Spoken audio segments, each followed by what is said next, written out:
think I counted the other day. I've been to probably just over 50 countries throughout the world. And we, by far, live in the greatest country in the world. Albeit with some challenges, certainly nowadays, we are still far and away the greatest country in the world. A lot of people say that there's a culture in America that's being disrupted, or I don't believe that America has a specific culture. It's, you know, you go to California, the people there are different from the people in Maine, from the people in Florida. There's different cultures within America. There's different ideas. There's all kinds of different types of noise. So I guess it really is a lot of noise. America gives people a lot of choices that in a lot of other countries people don't get. I saw firsthand in Afghanistan that women get very few choices. They are, in a lot of areas, they're still considered property, which is a horrible thing. But I have a 7-year-old daughter that I know is going to grow up here and have unlimited number of choices. She could be whatever she wants to be. And that is the big benefit to America.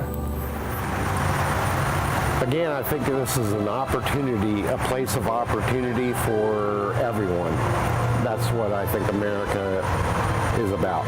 Understand that till you travel around the world and see what it's like not to have freedoms and deal with that, you don't really have an appreciation for that, because we've been raised from our whole lives with freedom. So it's hard for other people, for people to understand what not having freedom means.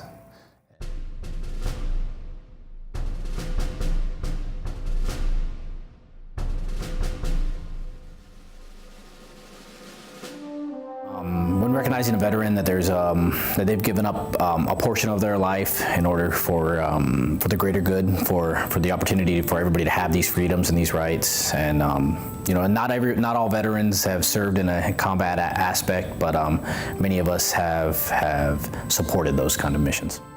You have to go somewhere where they don't have it in order to be able to conceptualize that. I really can't describe it. Sacrifice in the military, I guess, means those brothers and sisters that we had that gave their life, you know, for our freedom.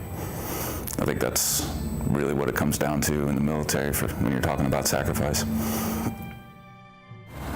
Sacrifice to me was the biggest sacrifice I made was going into service, obviously leaving family and friends, but it was worth it knowing that I was serving the country to help protect them if need be.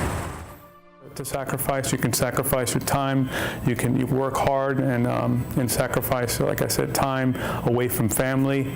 Sometimes in the military you deploy to other parts around the world and you're away from your family, so you do sacrifice that.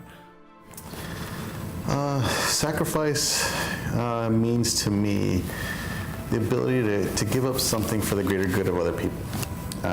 Whether that be in your personal life or work environment, you know, it's always we're all one team, one fight. Anything that I can do to improve people's lives, home or abroad, in any fashion, whether it's military or professional, just serving the country, anything to make the world a better place, I guess. I think you can serve your country in a lot of different ways. The way we've done it, I guess, on Veterans Day, and what it kind of highlights is one particular type of service, which is military service. And there's a lot of personal sacrifice involved in a military life. No one gets rich being a Lance Corporal in the Marine Corps. Originally, it changed. So it started as just getting college money. I came from a poor hometown. And then as I bonded with the guys that I served with, it turned into protecting them. It kind of felt like a calling to me. Like ever since I was a kid, it just kind of felt like that was my destiny and what I should do in life. I think, first of all, I grew up in the service. Becoming a responsible adult was a big part of it. I learned accountability, learned responsibility. I got married very young. I got married when I was 19. I married my high school sweetie, and so we grew up together. Sacrifice is. Without sacrifice, your goals and your accomplishments will take a lot longer if you don't have sacrifice or you don't perform sacrifice. So.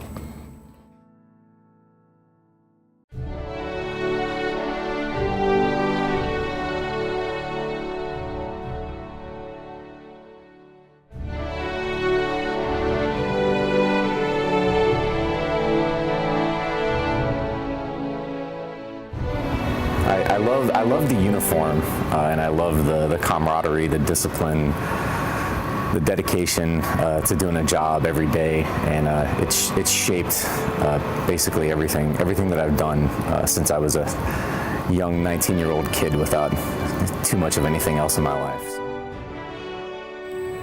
Veterans make a choice, or people who serve make a choice to be in the service. One of the biggest sacrifices is the family and the spouse. If you're able to have a family and a spouse within the military, then you're a lucky individual, because they're the ones that have to sacrifice probably more than you, because most of us are selfless, but we want to go where the mission takes us, because usually we're that type of individual, and you leave behind everything else. A lot of times, especially in the enlisted ranks, at least for me, it was a last resort. You know, couldn't find a job, needed college money. Military was an option, and it quickly, you know, we really deal with today a surfeit amount of support for the U.S. military, and you really don't think about those things when you raise your right hand and go into the service until you're in there and know what it means to be able to serve.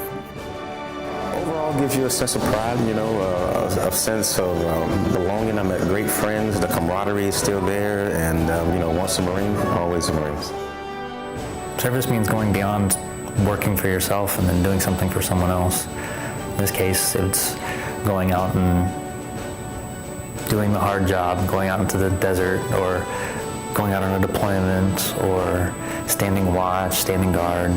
You know, even if you don't ever deploy in the military, you're still in the military, you do something, and you're doing it to protect other people. You're doing it to protect the rights of other people. I think the term service can mean a lot of different things to a lot of different people. I think service to me specifically is service to my country and service to my fellow Americans. I think that's one of the biggest things that we have. And I came from an immigrant family, so I understand immigration. I think that's important to get new, fresh ideas and thoughts in the United States of America.